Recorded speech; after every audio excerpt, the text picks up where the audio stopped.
Betapa dalamnya kasih Tuhan dalam kehidupan kami. Kami sungguh bersyukur bahwa minggu-minggu ini kami boleh diberkati dengan luar biasa. Hidup kami tetap dipelihara, hidup kami tetap ditolong oleh Tuhan. Kami bersyukur untuk berkat-Mu yang luar biasa Tuhan dalam kehidupan kami.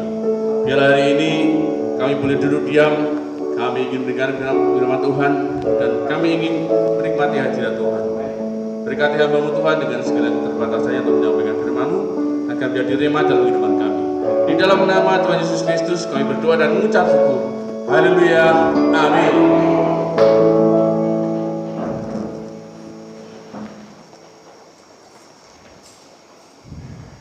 Shalom. Sekali lagi shalom. Bapak, Ibu, dan saudara-saudara yang dikasihi oleh Tuhan, kita bersyukur hingga hari ini kita masih dipelihara oleh Tuhan. Hingga hari ini kita tetap ditolong oleh Tuhan. Pada waktu Samuel menjadi hakim di bangsa Israel, pada waktu dia dengan bangsa Israel melawan orang-orang Filistin, mereka sampai di Mispa dan Isaka. Dan disitulah dari suatu tempat di mana Samuel memberikan sebuah tugu peringatan, dan tugu itu dia namakan Ebenezer, yang artinya adalah sampai di sini Tuhan menolong kita. Kita bersyukur sampai saat ini kita tidak kekurangan apapun, kita tidak mengalami hal yang buruk, karena semua Tuhan masih menolong kita. Amin. Berikan tepuk tangan buat Tuhan semua. Nah, saat ini saya akan menyampaikan firman Tuhan dengan judul apa? Tuhan itu pasti. Mari kita katakan semuanya, Tuhan itu pasti. Tuhan itu pasti. Karena saya melihat bahwa tidak ada kepastian di dunia ini. Ya, kita melihat sampai saat ini pun kita masih mengalami hal yang tidak menyenangkan. Virus corona masih berkembang biak di luar, bahkan katanya semakin bermutasi. Ya, katanya airborne, artinya dia bisa menular lewat udara. Betapa sangat luar biasa. Ya, dunia penuh dengan ketidakpastian. Semuanya tidak pasti. Tapi saya ingin belajar hari ini bahwa Tuhan itu pasti. Kita akan membuka kitab kita di dalam kitab 2 Samuel pasal 22 ayat yang ke-31. 2 Samuel pasal yang ke-22 ayat yang ke-31. Saya ingin kita akan membaca bersama-sama ayat ini. Ya, 2 Samuel pasal 22 ayat 31. Sudah siap? Kita akan membaca 1, 2, 3. Adapun Allah jalannya sempurna, sabda Tuhan itu murni. Dia menjadi perisai bagi semua orang yang berlindung padanya. Amin. Amin. Nah, kenapa Tuhan itu pasti? Ya, kita akan belajar apa saja sih yang pasti dari Tuhan. Karena kita melihat dunia itu tidak pasti. Kalau dulu pada waktu saya pacaran, ya, saya sering berjanji kepada pacar saya, ya, lautan akan kuseberangi, ya, gunung akan kudaki, ya, demi mendapatkan cintamu. Ya. Itu dulu waktu kita muda, ya. Sepatu dari kulit rusak akan aku berikan, tetapi nyatanya apa? Tidak ada buktinya, ya. Karena manusia juga gak pasti, saudara, ya. Semua gak pasti. Bahkan apa yang kita cintai pun kadang-kadang tidak memenuhi janji kita, ya. Kita sering dijanjikan, ya. Oh, nanti Papa akan jenguk kamu, nanti Papa akan menengok kamu, tapi nyatanya, ya, dunia tidak pasti. Semua tidak pasti. Tapi yang pasti adalah Tuhan.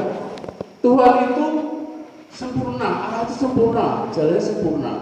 Kita akan belajar bagaimana, apa sih yang sempurna dari Tuhan. Ya. Yang pertama adalah Tuhan itu pasti di dalam perencanaan atau janjinya. Ya. Planning and promise, ya. Kita akan melihat di dalam Mazmur 33 ayat 11. Ya, siapa yang bisa membacakannya?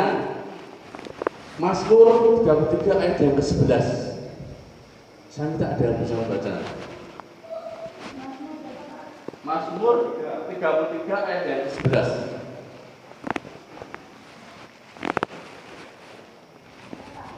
Ya, silakan.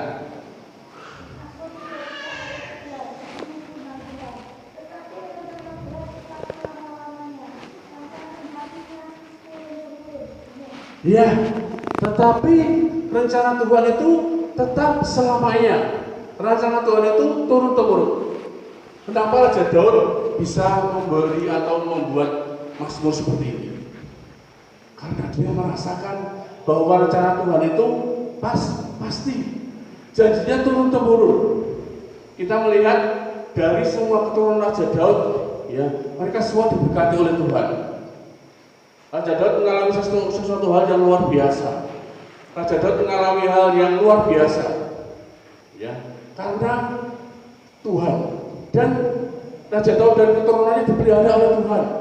Raja Salomo menjadi raja yang besar, dia yang membangun bait Allah dan menjadi raja yang luar biasa dan dikenal sampai sekarang. Keturunan-keturunannya juga seperti itu. Jadi Tuhan itu pasti di dalam perencanaan atau janji. Ya, kalau manusia tadi saya katakan dia bisa melindungi janji. Ya, manusia bisa melindungi janji, bisa tidak setia kepada janji. Ya, dan bisa melupakan janji itu. Tetapi Tuhan itu pasti dalam perencanaan dan janjinya.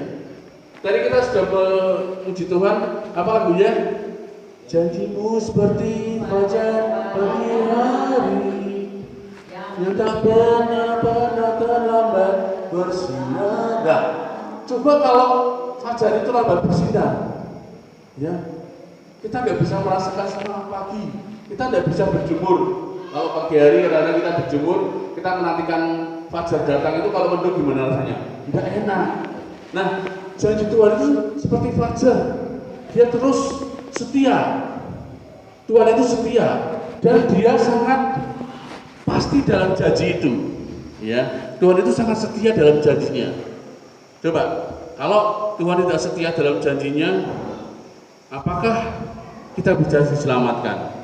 Ya, padahal kita sebagai manusia sudah diciptakan, Tuhan itu sempurna dalam perencanaan. Ya, kita sudah diciptakan. Kita ini sudah direncanakan oleh Tuhan dari dalam kandungan ibu kita. Dari kita bakal menjadi bayi itu kita sudah direncana. Apa rencana Tuhan dalam kehidupan kita? Semuanya merupakan rencana-rencana yang baik dalam kehidupan kita. Hanya kenapa kita tidak sesuai dengan rencana Tuhan? Karena manusia tidak setia dengan Tuhan, tidak setia kepada Tuhan. Tetapi Tuhan tetap setia di dalam rencana atau janjinya. Yang kedua adalah Tuhan itu pasti di dalam karyanya. Next. Nah, Tuhan itu pasti di dalam karyanya. Kita melihat di dalam kitab Mazmur 104 ayat yang ke-24. Mazmur 104 ayat yang ke-24. Siapa lagi yang mau membacakannya silakan. Ya, kita melihat. Silakan, Pak.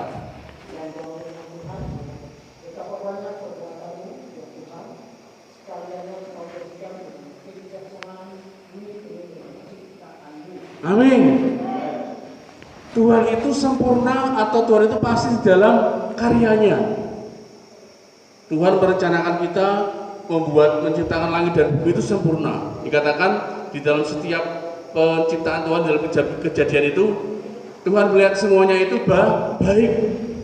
Jadi semua yang diciptakan Tuhan itu baik. Semua yang diciptakan Tuhan itu pasti dan sempurna. Kita diciptakan oleh Tuhan secara sempurna. Sebenarnya Tuhan itu ingin agar kita hidup damai, hidup selamanya dengan Tuhan di Taman Eden. Tetapi karena manusia menyimpang dari Tuhan, akhirnya manusia diusir dari Taman Eden. Sebenarnya Tuhan itu menciptakan kita dengan pasti dan dengan hidup yang pasti. Coba, Tuhan sudah memerintahkan semua boleh kau nikmati. Ya, Adam dikata seperti itu. Semua yang ada di sini boleh kau nikmati. Tetapi ada satu hal yang Tuhan minta dari manusia agar manusia setia kepada Tuhan. Ya, tetapi itu dilanggar oleh manusia dan akhirnya manusia jatuh ke dalam dosa. Salahnya siapa? Kalau kita bisa melihat hatinya Tuhan, luar biasa saudara. Ya, sebenarnya Tuhan itu inginkan agar kita hidup terus bahagia di Taman Eden. Tetapi manusia tidak setia kepada Tuhan. Manusia ingkar dari janji Tuhan. Akhirnya mereka jatuh dalam dosa dan diusir dari Taman Eden. Tetapi karya Tuhan itu pasti. Tuhan tidak kehilangan akal. Tuhan tidak patah semangat. Ya, dari zaman dahulu, dari mulai zaman Perjanjian Lama itu Tuhan mengirimkan nabi-nabinya, mengirimkan utusan-utusannya. Tetapi manusia menolak semua. Banyak nabi-nabi yang dibunuh, banyak utusan-utusan Tuhan yang dibunuh. Padahal Tuhan bermaksud agar supaya manusia kembali kepada Tuhan. Tuhan bermaksud agar manusia kembali kepada Tuhan. Tetapi manusia masih saja tidak mau bertobat. Dia membunuh nabi-nabinya, dia menolak. Tetapi Tuhan tidak kehilangan akal. Dan dia pasti dalam karyanya. Akhirnya karya terbesar. Ya. Karya terbesar dalam tangan Tuhan itu adalah pengorbanan Kristus. Ya. Saat Kristus bilang is over, sudah selesai, disitulah kita kembali kepada Tuhan. Hubungan kita dengan Tuhan dikembalikan lagi oleh Kristus. Relationship kita ini dikembalikan oleh Tuhan, oleh Kristus saat dia bilang is over, selesai semuanya. Tidak ada karya yang lebih besar di dunia ini selain daripada pengorbanan Kristus. Dia setia sampai akhir. Tuhan Yesus bisa saja tidak mematuhi perintah Bapaknya. Bisa enggak? Pada waktu dia ditangkap, dia melawan, bisa. Karena dia adalah Tuhan. Tetapi no, tidak. Dia harus setia. Dia pasti di dalam karyanya. Saat dia bilang it's over, selesai. Pada saat itulah kita diselamatkan. Pada saat itulah kita dimenangkan dari kutuk, dari maut. Kita dimenangkan. Tetapi manusia masih saja tidak percaya. Bangsa Israel sampai saat ini masih banyak yang berteriak-teriak di tembok ratapan. Mereka memukul-mukul tembok ratapan. Mereka menanti-nantikan Mesias untuk datang. Sampai saat ini, saudara, banyak bangsa Israel yang tidak percaya pada Mesias. Mereka memukul tembok ratapan. Mereka masih menantikan kedatangan Mesias. Karena konsep mereka salah. Bangsa Israel pada waktu itu menganggap Tuhan Yesus sebagai pembebas secara fisik, karena waktu itu mereka dijajah oleh bangsa Romawi. Mereka tidak melihat karya Tuhan yang sebenarnya untuk menebus dosa kita. Ya. Dan sampai sekarang masih banyak orang Israel yang tidak percaya. Saya punya teman, saudara, dia seorang prajurit. Dia seorang prajurit Mossad, ya. Sayeret Matkal. Ada sebuah unit yang khusus di dalam Mossad itu namanya Sayeret Matkal. Saya punya teman, ya. Dia namanya Kefas. Orangnya kalau prajurit Israel itu tinggi besar, ya, gundul gitu. Di unitnya dia adalah satu-satunya orang yang percaya kepada Tuhan Yesus. Ya. Dia sering dilecehkan oleh unitnya itu. Nah, pada waktu ada tugas militer, dia harus berperang. Pada waktu itu ada sniper. Ya. Komandannya sudah kena dulu di sniper sama sniper itu. Terus diberondong, komandannya kena. Tetapi saudara, banyak peluru yang menuju ke dia, tetapi dia berdoa, Tuhan tolong. Luar biasa, ini kesaksian benar ya. Akhirnya peluru itu tidak masuk ke tubuhnya, tapi hanya lewat. Dan teman-temannya melihat itu. Dan dia katakan, penolongku hanya Tuhan Yesus. Beri tepuk tangan saudara. Penolongku hanya Tuhan Yesus, bukan yang lain. Ya. Dan dia menjadi saksi dari teman-temannya yang lain. Kita berdoa buat bangsa Israel. Sampai sekarang mereka masih banyak yang tidak percaya akan Mesias, akan Tuhan Yesus. Yang ketiga saudara, Tuhan itu pasti di dalam di dalam apa saudara? Tuhan itu pasti di dalam pengampunannya. Coba kita melihat Mazmur 103 ayat 8 sampai yang ke-14. Mazmur 103. Ya, kita akan melihat. Mungkin ada yang bisa membacakannya. Ya, terima kasih Pak Amit. Mazmur 103 ayat 8. Tuhan adalah penyayang dan pengasih, panjang sabar dan berlimpah kasih setia, tidak selalu yang menuntut dan tidak selama-lamanya yang dendam. Tidak dilakukannya kepada kita setimpal dengan dosa kita, dan tidak dibalasnya kepada kita setimpal dengan kesalahan kita. Tetapi setinggi langit di atas bumi, demikianlah besarnya kasih setianya atas orang-orang yang takut akan Dia. Sejauh timur dari barat, demikian dijauhkannya daripada kita pelanggaran kita. Seperti Bapa sayang kepada anak-anaknya, demikian Tuhan sayang kepada orang-orang yang takut akan Dia. Sebab Dia sendiri tahu akan kita, Dia ingat bahwa kita ini debu. Amin, saudara. Kita melihat di ayat ini bahwa Tuhan itu pasti di dalam pengampunan. Pada saat Tuhan Yesus mengatakan sudah selesai, Dia sudah membayar lunas dosa-dosa kita. Dan itu pasti, saudara. Ayat itu tadi mengatakan Tuhan adalah penyayang dan pengasih, panjang sabar dan berlimpah kasih setia. Tuhan itu panjang sabar. Dia menanti kita, saudara.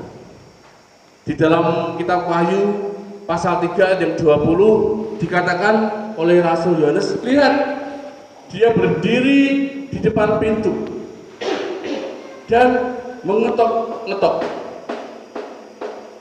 Knock on doors. Jadi dia mengetuk-ngetuk pintu. Tuhan Yesus berdiri di muka pintu dan dia mengetuk-ngetuk pintu. Loh, kenapa kok Tuhan Yesus datang kepada kita? Bukankah Ia Dia Tuhan?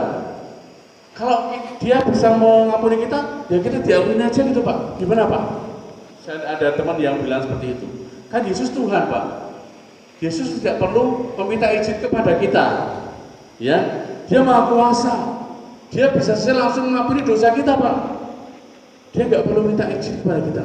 Kenapa Dia harus mengetuk pintu dan meminta izin kepada kita agar kita mau membuka pintu hati kita dan percaya kepada Dia? Kenapa saudara? Ada yang bisa menjawab? Kenapa Dia meminta izin kepada kita? Karena Dia bukan Tuhan yang suka memaksa.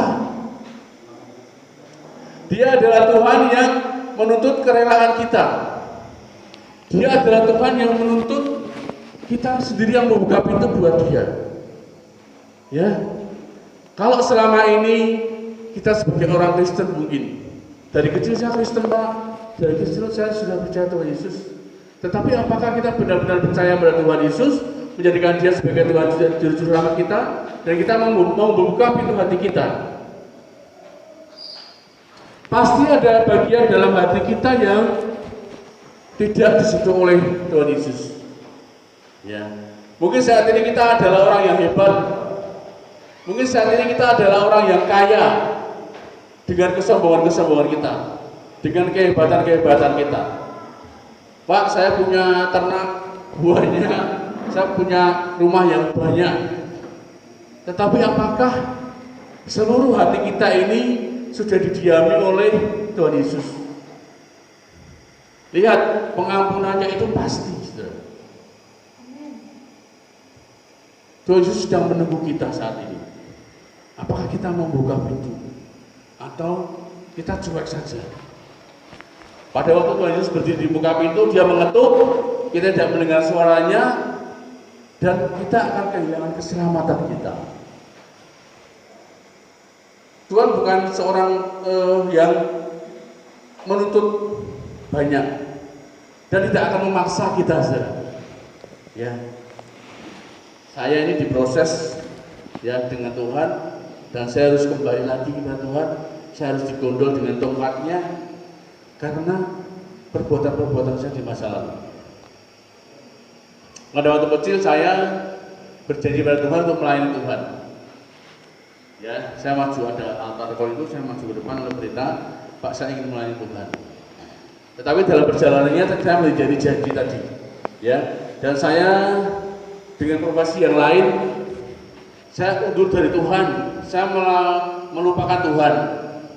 Tapi pada saat ada satu saat di mana Tuhan menarik saya kembali. Kalau Dia tidak mengasihi saya, Dia tidak akan menarik saya kembali. Dia akan melupakan saya. Ingat saudara, bagaimana sang gembala itu meninggalkan yang ke-99 dan dia mencari yang satu domba yang hilang. Apakah kita bagian dari yang 99 atau yang satu itu? Ya, betapa Tuhan sungguh mengasihi kita. Betapa pengampunannya itu pasti, saudara. Apakah kita masih saja bersikeras untuk tidak membuka hati kita? Betapa berharganya satu domba tadi dibandingkan dengan yang ke-99 tadi. Ya, mungkin bisa saja dia, biarin aja satu aja kok, udah biarin aja. Tapi Tuhan tidak seperti itu. Ya, Tuhan tetap mengasihi kita. Walaupun apapun keadaan kita saat ini, Tuhan tetap mengasihi kita. Karena apa? Pengampunannya itu pasti. Ya. Apakah kita saat ini tetap menutup pintu hati kita? Kedatangan Tuhan sudah dekat. Ya. Saya kalau melihat teman-teman atau yang sharing ya, dengan adanya virus, dengan adanya hal seperti ini, Pak, hari Tuhan sudah dekat. Loh, kan yang tahu kan Bapak sendiri. Ya, tapi dengan tanda-tanda itu kita bisa membaca, Pak, hari Tuhan sudah dekat. Sampai kapan lagi kita menutup hati kita dengan Tuhan? Apakah Tuhan kita biarkan berdiri di pintu sambil terus mengetuk-ngetuk hati kita, atau biarkan Dia masuk? Proses pemulihan kita di sini akan menjadi lebih sempurna kalau kita dekat dengan Tuhan. Ya bagi ya. Kuncinya adalah kita dekat dengan Tuhan. Kita ada relationship dengan Tuhan. Kalau Tuhan biar masuk dalam hati kita, Dia akan apa? Duduk makan bersama dengan kita. Kalau di dalam kebiasaan orang-orang Yahudi itu, duduk makan itu adalah suatu hubungan. Ya, Tuhan akan mengerti hati kita dan kita juga akan mengerti hati Tuhan. Karena adanya relationship, adanya hubungan itu tadi. Tetapi kalau kita biarkan Tuhan hanya di muka pintu, apakah Dia bisa mengetahui hati kita? Bisa tidak? Tapi kalau Dia biarkan kita masuk, Dia akan mengerti hati kita. Karena itu, mari kita jalin hubungan dengan Tuhan. Kita jalin hubungan dekat dengan Tuhan. Kalau Dia biarkan kita masuk dalam hati kita, kita akan duduk makan bersama dengan Dia. Jadi kalau segala keluh kesah kita, segala curahan hati kita akan didengarkan oleh Tuhan. Ya, Tuhan hanya butuh kerelaan hati kita. Tuhan tidak akan pernah memaksa kita. Jadi awal saya katakan, kenapa Dia yang datang kepada kita mengetuk-ngetuk pintu? Sebenarnya Dia bisa saja langsung mengampuni, ya. Malah sudah tak hapus, saya sudah langsung bisa. Tetapi Tuhan tidak pernah memaksa, ya. Karena begitu besar kasih Allah akan dunia ini, sehingga Ia telah mengaruniakan anaknya tunggal, supaya barang siapa yang percaya padanya tidak binasa melainkan berhidup yang kekal. Tuhan yang mengasihi semuanya. Tuhan mengasihi semua bangsa. Tuhan mengasihi semua agama, ya. Oke, tetapi barang siapa yang percaya padanya, dia akan selamat. Dia tidak berada dalam kutukan lagi. Dia sudah dibebaskan oleh Tuhan. Jadi hari ini kita belajar karena Tuhan itu pasti.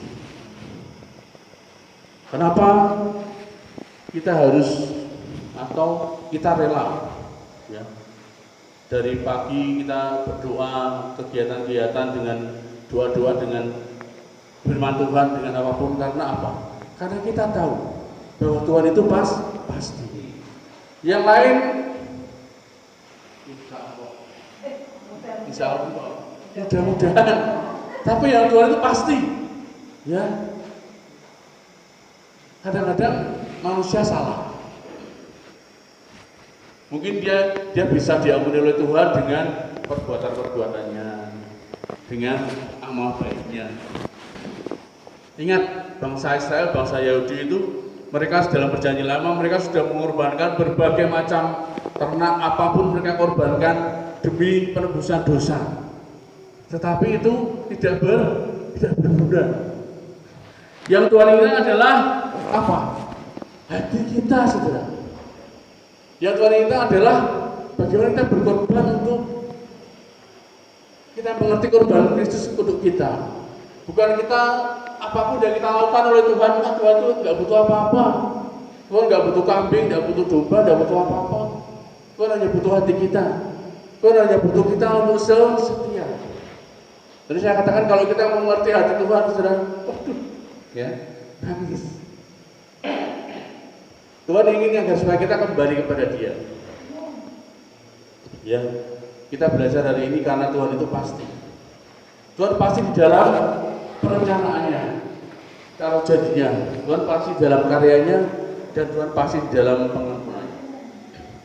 Mari saat ini yang mendengar firman Tuhan, saya inginkan agar kita mendengar ketukan dari Tuhan Yesus. Dan dengan lembut kita mau membuka hati kita. Dan kita biarkan Tuhan Yesus untuk bertata dalam hati kita. Dan kita akan membiarkan yang lain untuk tidak bertata dalam hati kita. Apapun itu, ya, kehebatan kita, kekayaan kita, kepintaran kita, apapun tidak akan kita biarkan untuk bertata dalam hati kita. Tetapi hanya Kristus yang bertata dalam hati kita. Amin, saudara.